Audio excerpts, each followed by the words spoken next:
21.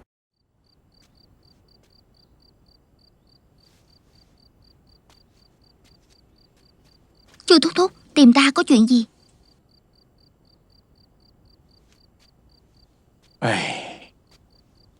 Thúc thúc đang thấy rất khó xử. Không biết ta có nên giúp cậu ta không? Đó là công tử nhà Tiêu gia. Nếu ta giúp cậu ta thì lại có lỗi với Hàn tướng quân. Nhưng mà nếu không giúp thì ta lại thấy áy náy. Chính Hạo làm sao vậy? Thúc thúc, người mau nói cho ta biết đi. Chính Hạo quá cố chấp, cô biết không? Muốn ta đưa lá thư này cho Tử Dân, hẹn nó vào giờ tí đêm nay. Bỏ nhà ra đi, bỏ trốn. Bỏ trốn? Đây là thư cậu ta viết, ta chưa đưa cho Tử Dân. Trong thư này, từng chữ đẫm lệ, từng câu tình cảm chân thành. Tình yêu Chính Hạo dành cho Tử Dân có thể nói là khắc cốt ghi tâm, không có hối tiếc. Chính Hạo huynh ấy. Ngọc Quyên, cô muốn gặp Chính Hạo không? Ta muốn chứ, tất nhiên là muốn. Nhưng mà ta không dám đâu. Nếu như chúng ta không cố gắng, bất công sẽ mãi mãi là bất công thôi. Chúng ta phải cố gắng thì mới có thể xoay chuyển vận mệnh bất công đã định trước đó. Hai người Tiêu công tử và Tử Dân đã định trước là không thể bên nhau rồi. Tử Dân để tới chỗ hẹn chưa có con đường chết. Nếu như Tiêu công tử có thể quay đầu lại, nhìn thấy tình yêu của cô thì sao? Một tấm chân tình trong sáng chung thủy. Cậu ta nhất định cảm động rơi lệ, không thể từ chối, không thể trốn tránh. Ta quyết định rồi. Ta sẽ không đưa lá thư này cho Tử Dân nữa. Ngọc Quyên, cô đi đi. Ta đi sao? Đúng vậy, cô đi đi. Một là có thể cứu Tử Dân, hai là cũng có thể cứu chính cô. Cô là con nuôi của Cù gia. Hai người các người bên nhau sẽ không tới mức bị hai gia đình phán tội chết, có đúng không? Ngọc Quyên, nếu bỏ lỡ lần này rồi thì có lẽ sẽ bỏ lỡ cả đời cô đó.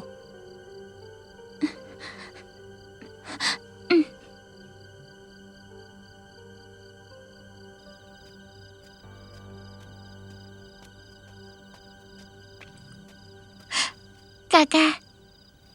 Muội làm gì vậy? Muội đem theo hành lý làm gì? Muội muốn đi đâu? Huynh đừng cản muội.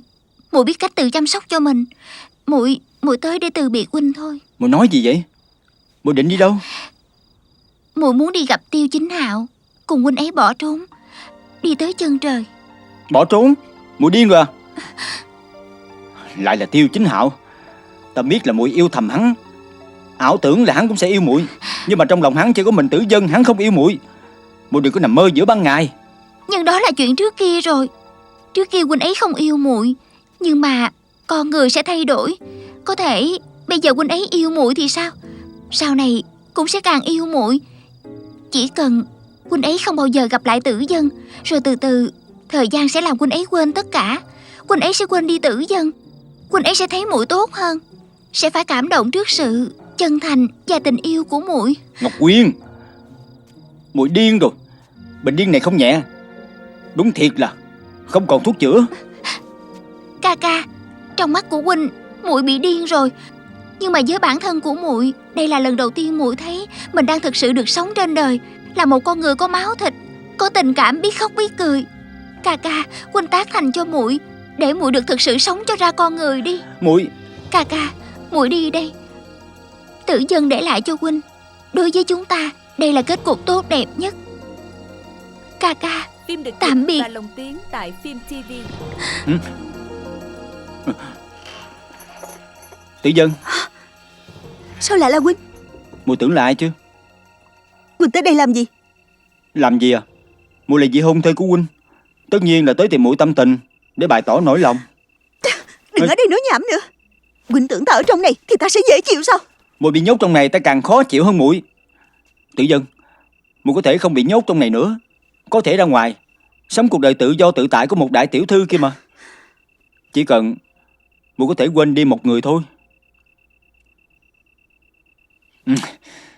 Ta không thể hiểu nổi. Ta có gì không bằng hắn chứ. Xét về học vấn, ta không kém hắn. Xét về bề ngoài, ta cũng tướng mạo đường đường anh tuấn hơn người. Xét võ công, hắn còn từng bị ta đánh bại. Tại sao muội chỉ một lòng một dạ với hắn? Tại sao không chịu nhìn những gì ta làm, nhìn tới tình yêu của ta? Huynh làm sao biết tình yêu chân thành là gì chứ? Huynh chỉ biết kiêu ngạo tự đại, duy ngã độc tôn, không có ai ra gì. Chỉ biết ép buộc người khác, đe dọa người khác thôi. Huynh không hề biết cái gì gọi là tình yêu. Huynh đi ra ngoài cho ta, đi ra, đừng làm phiền ta nữa. Muội chửi đi, muội coi thường ta đi, cứ tiếp tục bất mãn đi. Nhưng mà không bao lâu nữa, muội sẽ trở thành nương tử của ta. Những ngày tháng để muội ghét ta không còn nhiều. Anh nói hàm hồ. Huynh đi ra ngay cho ta, đi ra ngay. Muội đừng hung dữ với ta như vậy mà. Cũng đừng tuyệt tình với ta như vậy chứ. Ta yêu muội mà. Tử Dân à, ta yêu muội. Huynh đi ra ngay cho ta. Nếu Huynh còn không chịu đi ra, ta sẽ không Được khách rồi, sáo được với Huynh đâu. Ta đi ra. Ta ra liền. Ta ra liền. Ta để một mình muội bình tĩnh lại mà suy nghĩ. Có điều ta vẫn phải nhắc nhở muội một câu. Đừng tìm cách chống lại vận mệnh theo cách vô nghĩa như vậy nữa. Tới cuối cùng chỉ làm cho mọi người cùng chết chung với nhau.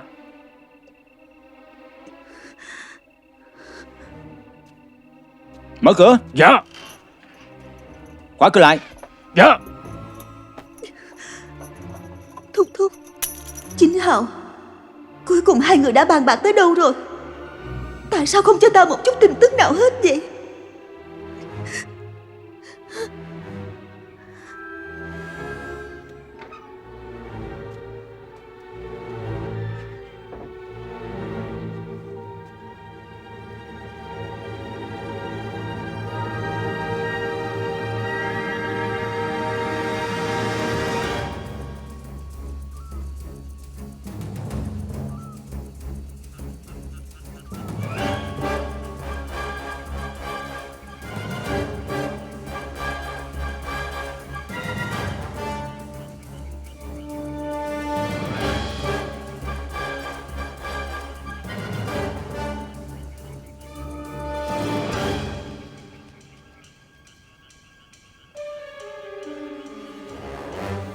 Tử Dân, Tử Dân. Tại sao là cô? Tử Dân đâu? Tử Dân tỷ tỷ ấy còn chưa chuẩn bị xong, còn chưa đi được, muốn ta tới báo cho huynh biết trước. Chưa đi được sao? Nhưng vậy là còn bị Hạ tướng quân giam lỏng rồi. Vậy bây giờ phải làm sao? Bây giờ cô ấy không đi, một lát nữa thì có thể đi được sao? Huynh cũng biết là nếu tỷ ấy đi với huynh sẽ gặp nguy hiểm thế nào mà. Tại sao huynh còn muốn tỷ ấy mạo hiểm với mình chứ? Tại sao còn muốn đẩy Tử Dân tỷ tới vực thẳm không bao giờ quay đầu lại được? Ta không còn cách nào hết. Ta không còn lựa chọn nào. Vậy để ta cho huynh biết, tỷ ấy sẽ không tới đâu. Cô vừa nói gì? Ta nói tỷ ấy sẽ không tới đâu. Tiêu công tử, huynh hãy quên tỷ ấy đi. Hai người cố gắng bên nhau cũng không có kết quả gì, chỉ là hủy diệt cả tỷ ấy lẫn chính bản thân huynh thôi. Không. Không. Không. Ta không tin đâu. Cô tới đây khuyên ta đừng đưa Tử Dân đi. Tại sao vậy? Tại sao vậy? Không, Đây là ta ý của không ai biết. chứ? Lẽ nào là Tử Dân hối hận rồi? Cô ấy sợ rồi. Cô ấy lâm trận bỏ chạy phải không? Hả? Huynh làm ta đau đó. Lẽ nào cô ấy khuất phục trước cha của mình rồi? Lẽ nào cô ấy quên đi tình yêu của chúng ta rồi? Quên đi lời thề của chúng ta hay sao? Có đúng không? Có đúng không? Nói ta biết đi. Mau nói cho ta biết đi. Đúng là như vậy đó. Tử Dân tỷ đã yếu đuối, dừng chân lại rồi. Nhưng còn ta thì không giống. Ta rất dũng cảm. Ta dám trả giá vì tình yêu, hy sinh vì tình yêu.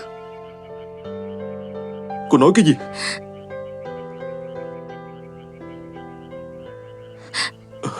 Tiêu công tử, xin đừng từ chối ta. Ta đã lấy hết can đảm của mình mới dám tới đây bày tỏ lòng mình. Ta đã không màng tới liêm sĩ hay lòng tự trọng của một cô nương nữa, cũng không màng tới người đời sẽ đánh giá chê cười ta. Ta chỉ là muốn nói ta yêu huynh như vậy đó. Ngọc Quyên cô Tiêu nương. công tử. Ngọc Quyên cô nương. Tiêu công tử. Ngọc Quyên cô nương. Ngọc Quyên cô nương. Ta. Tiêu Ngọc công Quyên cô tử. nương. Cô. Tiêu công tử. Ngọc Quyên cô nương. Cô đừng như vậy. Cô bình tĩnh lại có được không? Ta không yêu cô. Hai chúng ta không thể ở bên nhau được đâu. Tiêu công tử, tại sao huynh lại nỡ từ chối ta thẳng thừng như vậy? Huynh có biết ta yêu huynh tới mức nào hay không? Cũng vì huynh mà ta dám phản bội lại Dượng. Ta đã trộm thuốc giải của ông ấy để đi cứu huynh đó. Tới khi Dượng ta biết, huynh có biết ông ấy đã đánh ta khủng khiếp tới mức nào không? Nhưng mà ta vẫn không hề hối hận.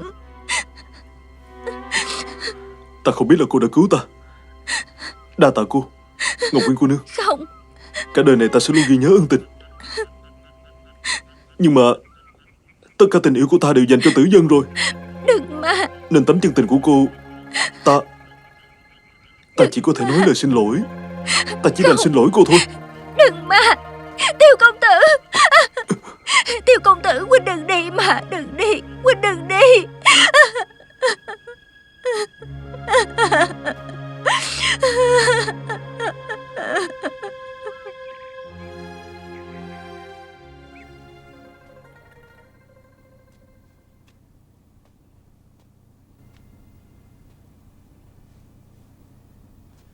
Thời hạn 3 ngày lại trôi qua mất 1 ngày rồi. Ngài Hoàng thượng hạ chỉ ban hôn càng lúc càng tới gần.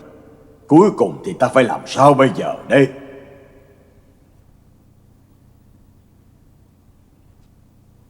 Ngọc Quyên thật sự không về cả đêm qua. Muội ấy thật sự bỏ đi cùng với tên khốn họ Tiêu đó sao? Không được, ta phải đi tìm muội ấy. Ngọc Long! Ngọc Long! Ta kêu con không nghe sao? Dạ Dượng, có chuyện gì? Đúng vậy. Mà thôi đi, con không biết sẽ tốt hơn. Con nói cũng vô dụng. Vậy con ra ngoài đi dạo. Con đi đi.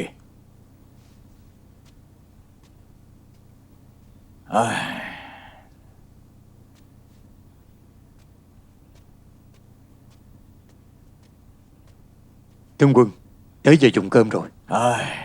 Ta còn tâm trí đâu mà ăn. Tâm Kiều à, mỗi ngày đi qua lòng ta như lửa đốt. Mau nghĩ cách gì đó giúp ta đi. Lệnh vua khó trái. Chúng ta chỉ đành chờ mong kỳ tích xuất hiện thôi. Có người chết. Có người chết rồi. Dượng, có người chết. Lão gia, đúng là có người chết rồi. Xảy ra chuyện gì mà hốt hoảng quá vậy? Người chết là ai hả? Hồi nãy con mới rời khỏi phủ tướng quân thì gặp được 2 người họ. Nói là bên ngoài Háp Tinh Đình phát hiện một xác nữ là Ngọc Quyên. Và lồng tiếng Hả? tại phim TV. Ngọc Quyên chết rồi.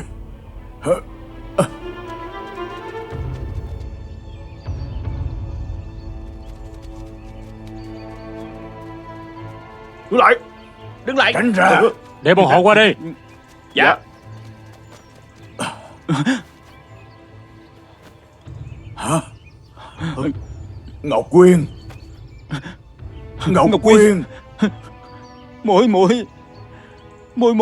Ngọc Quyên của ta. Muội chết rồi. Muội chết thảm quá đi.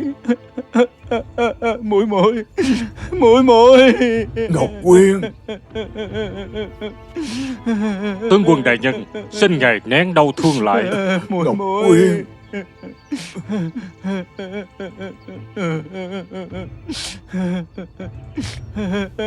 Muội. Tướng quân,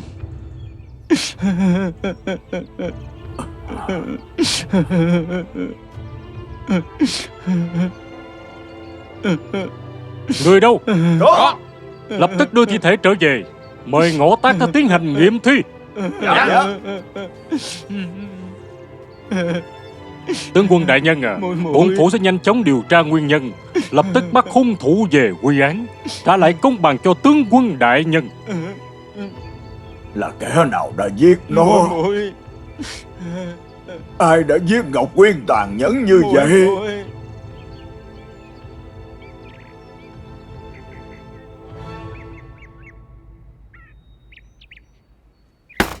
Cưỡng bức sát hại à? Đúng vậy. Ngộ Tác đang nghiệm thi xong mới đưa ra kết quả như vậy.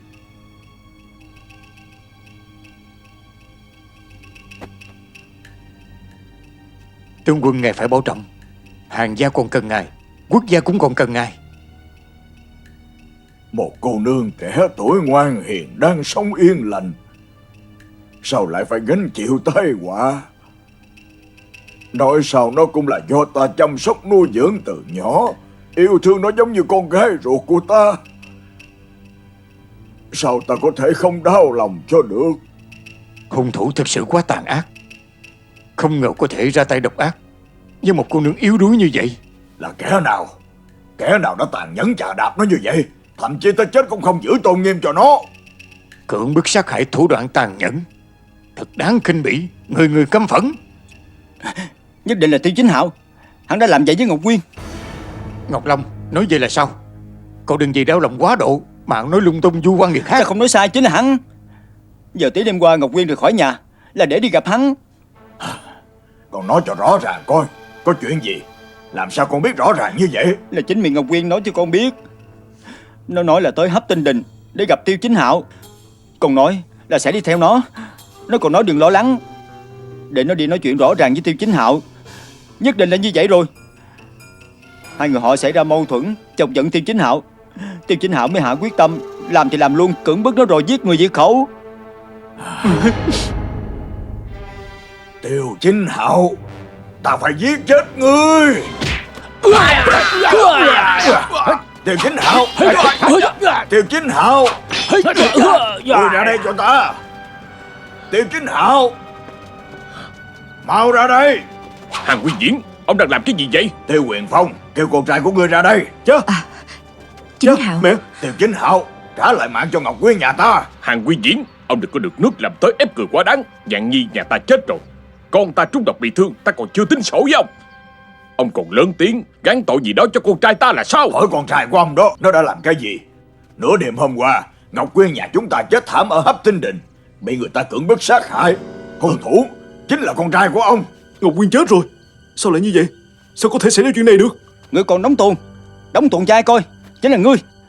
Ngươi là đồ mặt người giả thú không bằng cầm thú. Ta không có. Sao ta lại giết cô ấy được chứ? Ngọc Quyên tốt như vậy, lương thiện như vậy, ta trả ơn còn không kịp nữa.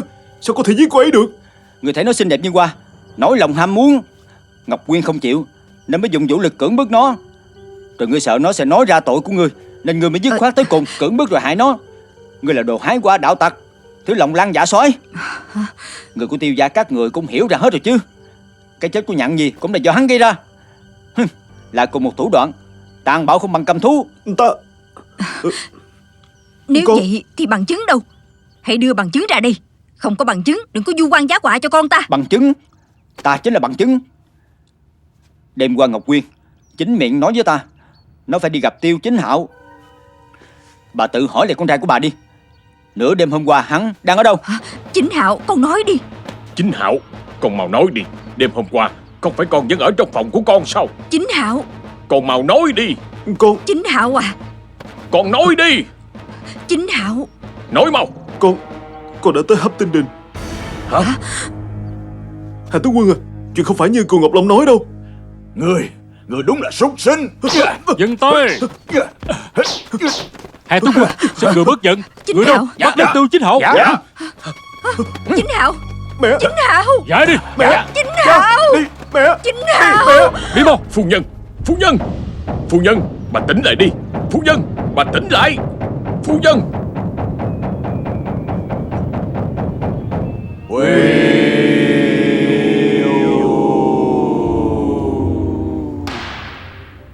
Tiêu Chính Hạo. Có Thảo Dân. Bây giờ sự thật rành rành, ngươi còn gì đã nói không? Đại nhân, Ngọc Quyên cô nương thực sự không phải do ta giết. Xin đại nhân minh xét. Cô Ngọc Long, đêm qua có đúng là ngươi đã nghe thấy Ngọc Quyên cô nương nói phải đi Hấp Tinh Đình để gặp Tiêu công tử không? Bẩm đại nhân, Thảo Dân không dám nói dối nửa câu. Nếu vậy, ngươi cũng tận mắt nhìn thấy Ngọc Quyên cô nương rời nhà sao? Bẩm đại nhân, ta tận mắt nhìn thấy muội muội ta ra khỏi nhà. Trước khi đi, ta còn ngăn cản nó. Cũng vì vậy, ta với muội muội đã tranh cãi một phen. Đại nhân, cô Ngọc Long tận mắt nhìn thấy Ngọc Quyên ra khỏi nhà, chứ không tận mắt nhìn thấy ta và cô ấy gặp mặt. Cũng không hề tận mắt nhìn thấy ta có hành động vô lễ với Ngọc Quyên cô nương. Vậy thì tại sao dám khẳng định ta cưỡng bức sát hại Ngọc Quyên chứ? Ngươi còn xảo biện à? Truyền nhân chứng dư phụng. Truyền nhân chứng Dư Phụng.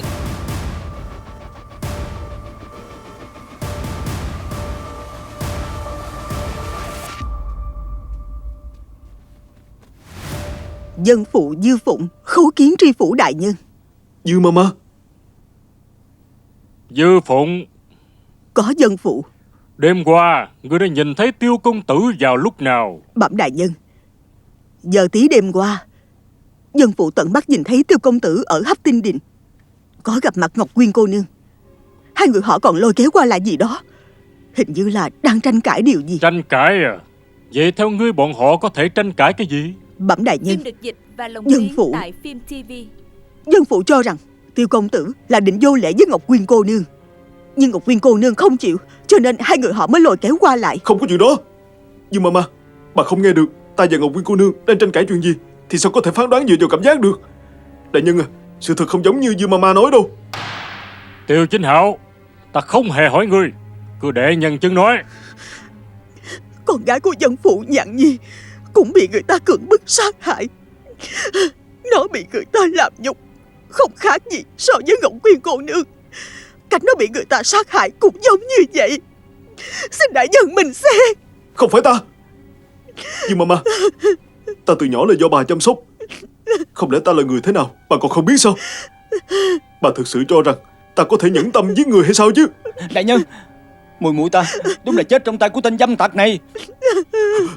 Dư Mama. Tiêu Chính Hạo, bây giờ bằng chứng sắt thép, ngươi còn xảo biện sao? Trước sau ngươi đã có hành vi cưỡng bức sát hại hai cô nương vô tội. Trời đất bất dung, tất nhiên phải chịu hình phạt rồi. Bổn phủ theo luật, đầu tiên giam giữ ngươi, chờ sau xử trảm. Đại nhân, quan uổng quá đại nhân. Bãi đường.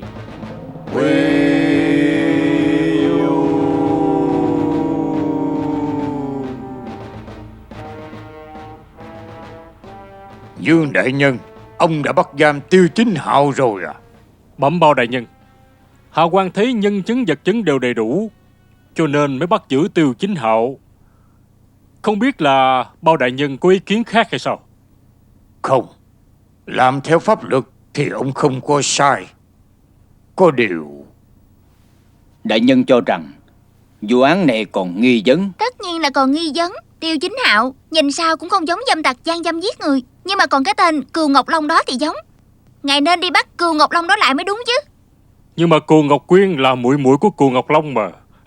Nói ca ca cưỡng bức muội muội không hợp lý lắm đâu. Chỉ là nghĩa muội thôi mà, đâu có phải là ruột thịt gì chứ. Hắn có gì không dám làm. Bao Hoàng, chuyện hộ vậy, theo ngươi thì sao? Thuộc hạ chỉ cảm thấy đáng tiếc. Vì theo thuộc hạ được biết thì hàng cô nương một lòng một dạ yêu Tiêu công tử. Thuộc hạ cũng luôn cho rằng Tiêu công tử này là một thanh niên trung hậu chính trực, xứng đáng gửi gắm trọn đời. Nhưng nay không ngờ là cậu ta lại là một tên sát nhân, khát máu, ham mê sắc đẹp. Bổn phủ cũng cảm khái như vậy. Mới 2 ngày trước, bổn phủ còn đang chuẩn bị xin hoàng thượng ban hôn để tác thành nhân duyên cho hai người. Không ngờ chưa tới 1 ngày mà Tiêu Chính Hạo đã phạm phải tội ác tày trời không thể tha thứ này. Có điều Tiêu tướng quân và hàng tướng quân đó cũng thật sự cố chấp quá đáng. Bao đại nhân đã đưa ra mệnh lệnh mà hai người họ trở về, không ngờ lại không chịu nhắc tới một chữ với hai đứa con của mình đó. Học trò cũng đang nghĩ rằng nay hoàng thượng hạ chỉ ban hôn, có khi nào liên quan tới vụ án mạng này không? Hoàng thượng ban hôn là nhằm mục đích cho hai nhà Tiêu Hàn hóa giải thù hận, chung sống hòa bình. Ý của Công Tôn tiên sinh muốn nói là có kẻ âm mưu phá hoại việc hai bên hòa giải. Không, học trò không có bằng chứng, chỉ là suy đoán vậy thôi. Tên hung thủ đó chắc chắn là Cừu Ngọc Long. Có điều, trong vụ án này, với những bằng chứng hiện nay, thì xem ra Tiêu Chính Hạo thật sự đáng nghi ngờ. Về phần vụ án còn có nội tình gì bên trong, chúng ta cần phải tiếp tục điều tra. Dương đại nhân, ông tạm thời án binh bất động, duy trì bản án đã phán. Chuyện này, bổn phủ cho rằng vẫn còn ẩn tình. Bổn phủ sẽ cho người âm thầm điều tra thêm. Nếu có manh mối gì, sẽ nhanh chóng báo cho đại nhân. Hạ quan tuân lệnh.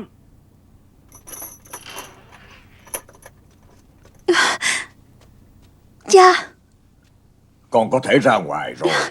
cha thực sự thả con ra sao? Lý do để giam lỏng con nay đã biến mất. Con muốn đi đâu thì con cứ việc đi.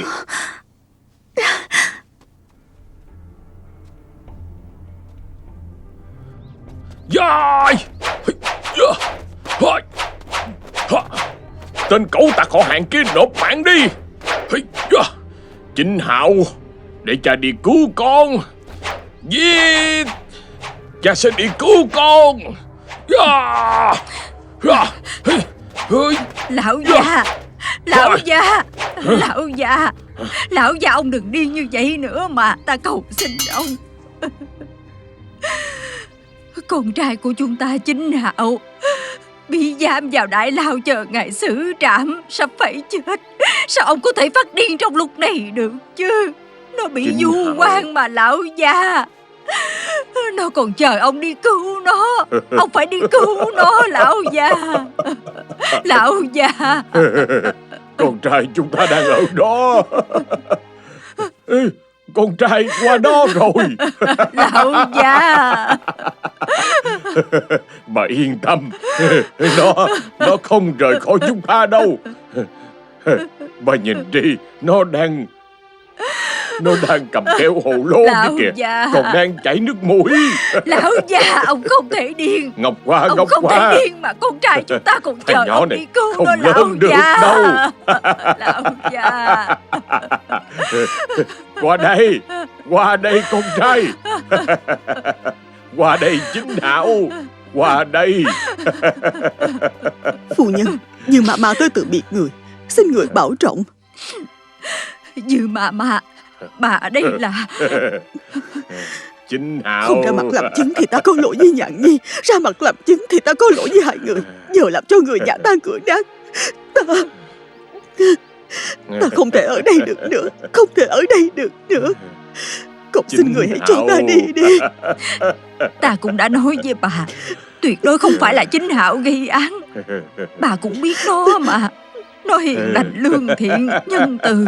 Sao có thể làm ra những chuyện tàn ác mất nhân tính như vậy được chứ? Bà tới phủ nhà để làm chứng. Ta biết là do thương con cho nên nóng lòng. Ta sẽ không trách bà. Ta chỉ mong bà ở lại. Bà cho Chính Hạo thêm một thời gian nữa. Ta nhất định sẽ nhìn thấy ngày chân tướng lộ ra, Chính trả lại Hạo. trong sạch cho Chính Hạo. Chính Hạo. Phu nhân, Chính Hạo ngồi tù sắp mất mạng rồi. Chính Hạo. Dạo này ta không được Chính khỏe. Hạo. Lão già thì điên khùng như vậy. Con trai của ta. Một gia đình yên ổn, người bị người ta vu Chính oan, Hạo. người bị bệnh, người bị điên. Nếu như bây giờ bà cũng bỏ đi, ta thực sự không biết mình nên làm thế nào nữa. Phim được dịch và lồng tiếng tại Phim TV.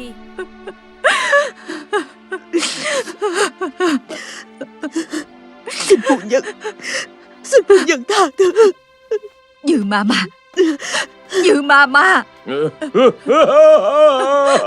lão già, lão già, Chính Hạo. lão già, lão Chính già, Hạo. ông bình tĩnh đi mà. Chính Lão già. Hạo. Chính Hạo cưỡng bức sát hại con Quyên sao? Không thể nào đâu. Các người nói dối, các người bịa đặt. Các người đang tìm mọi cách vu oan giá họa cho Chính Hạo.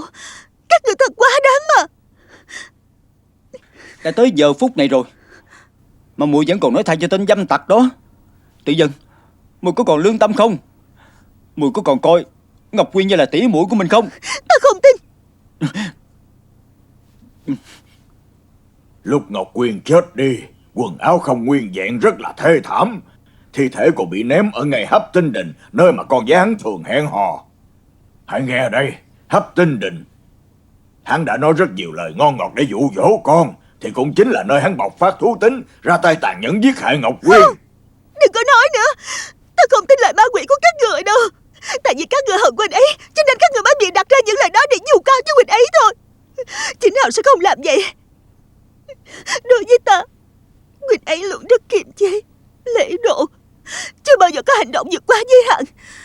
Nếu như Quỳnh ấy đúng là hạng người đó, vậy thì người đầu tiên bị cưỡng bức sát hại không phải nên là ta hay sao? Hắn chỉ đang ngụy trang, đang che giấu. Người tiếp theo chính là muội đó. Quỳnh im đi. Cửu Ngọc Long, ta vẫn luôn tôn trọng Quỳnh là biểu ca của ta, cho nên ta mới không muốn trở mặt với Quỳnh. Nếu như Quỳnh còn ở đây ăn nói hàm hồ thì ta sẽ không khách sáo với Quỳnh đâu. Tử Dân, tới chừng nào con mới chịu tỉnh ngộ ra đây? Tiêu Chính Hạo sát hại Ngọc Quyên không phải là chuyện do cha nói thôi. Tất nhiên cũng không phải do Ngọc Long nói là đúng như vậy, mà là do phủ nha điều tra rồi mới phán quyết. Bây giờ hắn còn đang ở trong đại lao chờ ngài xử trảm kìa. Nếu như con không tin, có thể ra ngoài hỏi thăm mà. Đúng đó, sao muội không tự đi hỏi rõ ràng? Không chỉ có Ngọc Quyên, mà cái chết của Nhạn Nhi cũng do hắn. Mẫu thân của Nhạn Nhi Dương Mama còn đích thân đứng ra làm chứng, vậy còn giả được sao? Không. Nè Tử Dân.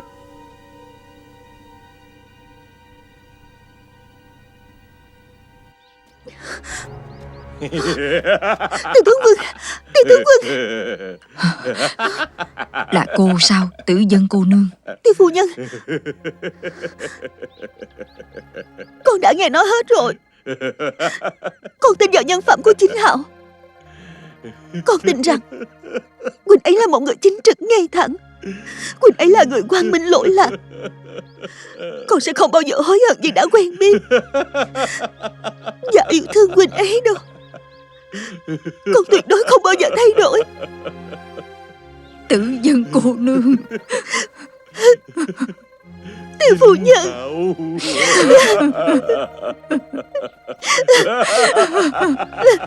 Tiêu phu nhân.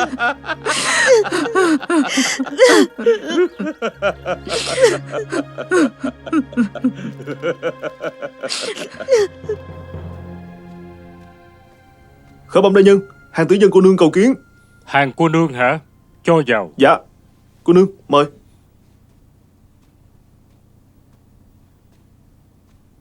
Hàng Tử Dân khâu kiến tri phủ đại nhân. Hàng cô nương, có chuyện gì sao? Cầu xin tri phủ đại nhân cho phép được thăm tù.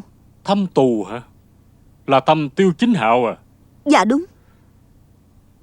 Theo luật thì tội phạm giết người trong khi bị giam giữ sẽ không được gặp ai. Hàng cô nương à, tức là bổn phủ không thể cho phép.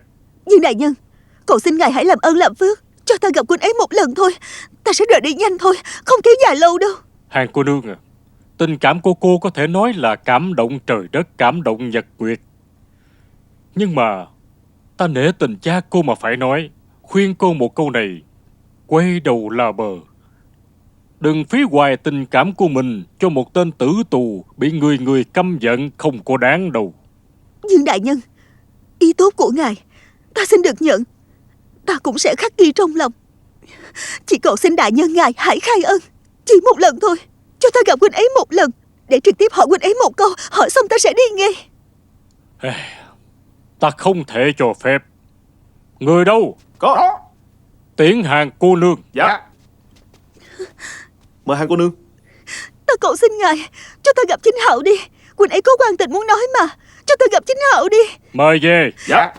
Tri phủ đại nhân, cầu xin đại nhân cho ta gặp Chính Hạo đi. Chính Hạo, Chính Hạo, Chính Hạo, cho ta gặp Chính Hạo đi. Tử Dân.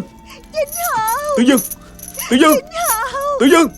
Cho ta gặp Chính Là muội sao? Hạo đi. Có đúng là muội không Tử Dân? Vậy thôi, đi về đi. Muội vẫn còn chịu tin ta.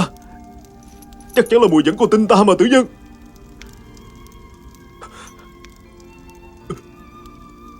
Ông trời ơi, thực ra ta làm sai chuyện gì vậy mà lại phải chịu tội như vậy, phải chịu nỗi oan khuất như vậy? Ta không hiểu. Ta không hiểu được. Tại sao vậy Tử Dân? Tử Dân. Đừng gọi hồn ma gì hả? Hả?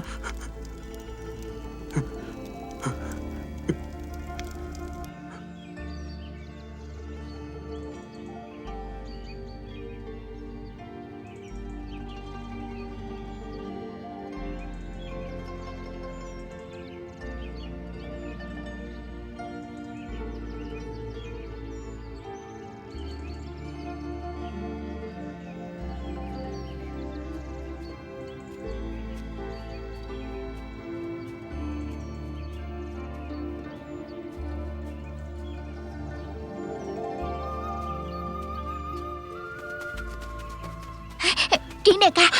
Muốn theo ta thì phải im lặng, đừng làm hư chuyện.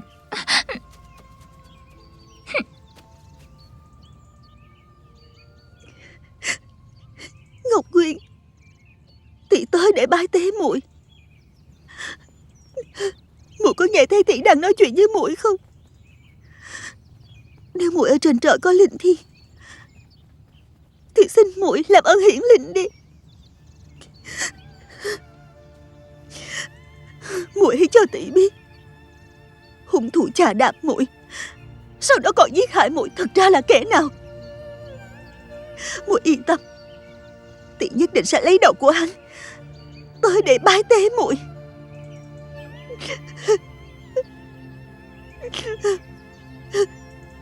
Ngọc Nguyên, muội hãy làm cho hung thủ thật sự xuất hiện đi mà. Đừng để cho người tốt bị hàm quan. Chính Hạo thật sự vô tội. Tất cả mọi người đều không tin huynh ấy, nhưng mà chỉ có muội biết thôi. Muội biết huynh ấy bị oan mà. Phim được dịch và lồng tiếng tại Phim TV.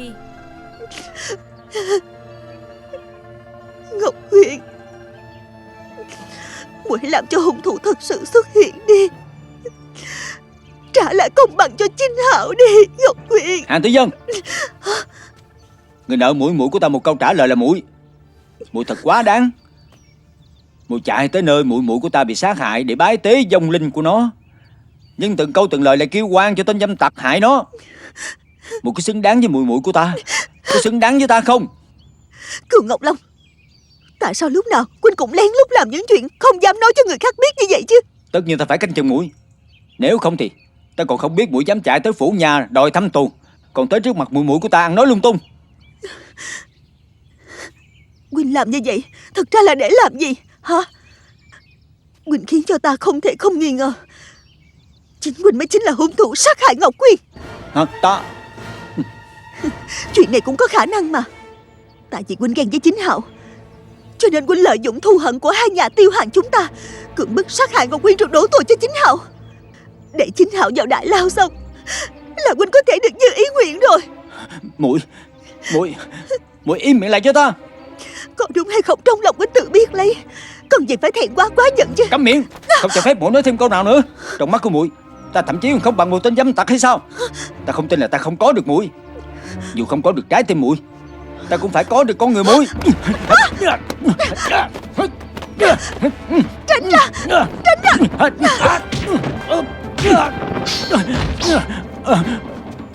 Triển đại ca, giờ huynh đã thấy rồi đó. Vậy mà ta nói hoài huynh vẫn không tin. Bây giờ huynh đã biết chưa? Ba hoàng ta phá án, nhìn người như thần, nhanh chóng chính xác.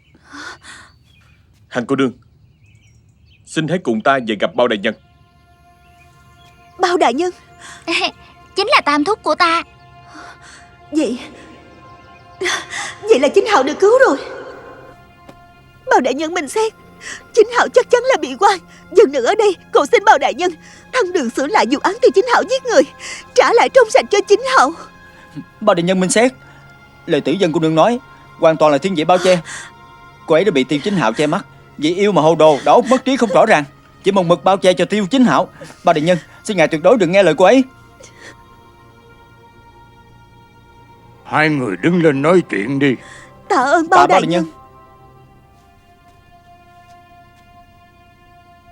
Cù Ngọc Long, nếu đúng như người nói, bổn phủ còn phải hỏi người.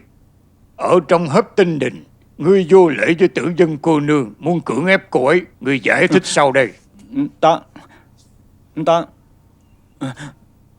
Bẩm Bao đại nhân, Thảo Dân chỉ tại tức giận. Cô ấy chọc giận Thảo Dân, nên Thảo Dân mới nói không lựa lời, mới ra tay với cô ấy. Thảo Dân vốn không phải loại người như vậy. Trước kia Thảo Dân cũng chưa từng làm những chuyện như vậy. Ngươi nói dối, ngươi toàn làm những chuyện lén lút, ta đã bắt gặp rồi. Cô... Ta cái gì ta? Ngươi tốt nhất là nhận tội, đừng có tìm cớ biện hộ cho mình. Cù Ngọc Long, có Thảo Dân. Ngươi hãy mau nói thật. Vào đêm Ngọc Quyên cô nương bị sát hại, ngươi đang ở nơi nào? Thảo Dân tất nhiên là ở trong phủ của Dượng Thảo Dân. Có nhân chứng không? Khởi bẩm đại nhân, Hàng tướng quân cùng với phó tướng quân Chu Tâm Kiều cầu kiến. Mau mời vào. Dạ. Mời hàng tướng quân. Bái kiến Bao đại nhân. Bái kiến Bao đại nhân. Không cần đa lễ. Không biết hai vị tới đây là có chuyện gì? Chu phó tướng đặc biệt tìm tới đây để làm chứng cho cháu trai Mạc tướng Ngọc Long. Thúc thúc. Bao đại nhân, Ngọc Long đúng là bị quan. Mạc tướng có thể làm chứng. Đêm xảy ra vụ án, Ngọc Long chưa từng rời khỏi hàng phủ một bước, còn cùng với Mạc tướng ở trong phòng uống rượu tán gẫu rất lâu, tới mấy canh giờ. Ngươi có nhớ rõ là từ lúc nào tới lúc nào các ngươi mới chia tay? Ta nhớ rất rõ lúc đó phu gõ mõ mới gõ một tiếng, cho nên chắc là từ giờ tí tới giờ dần, ít nhất là trong 3 canh giờ liên tiếp. Đại nhân tuy rằng có ý xin hoàng thượng ban hôn, tác thành hôn nhân cho tiểu nữ và Tiêu công tử, ý tốt của ngài Mạc tướng không dám không nhận. Nhưng mà ta cũng phải thẳng thắn, Ngọc Long từ trước tới nay vẫn là con rể ưng ý nhất của ta. Ta cũng có ý sắp xếp cho tiểu nữ cơ hội ở riêng với nó. Cho nên nếu như ở Hấp Tinh Đình nó quá xúc động khó kiềm chế được bày tỏ tình cảm thì cũng là lẽ thường tình. Luật pháp đề cao tình người, mong rằng Bao đại nhân khai ân. Nếu Hàng tướng quân đã nói như vậy, cô Ngọc Long không có chứng cứ phạm tội, Hàng tướng quân tất nhiên có thể đưa về phủ được rồi. Đa tạ Bao đại nhân.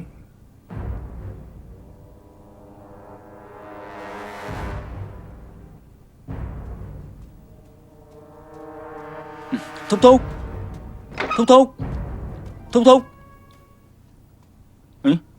Kỳ lạ vậy, mới về phủ đã chạy đâu rồi?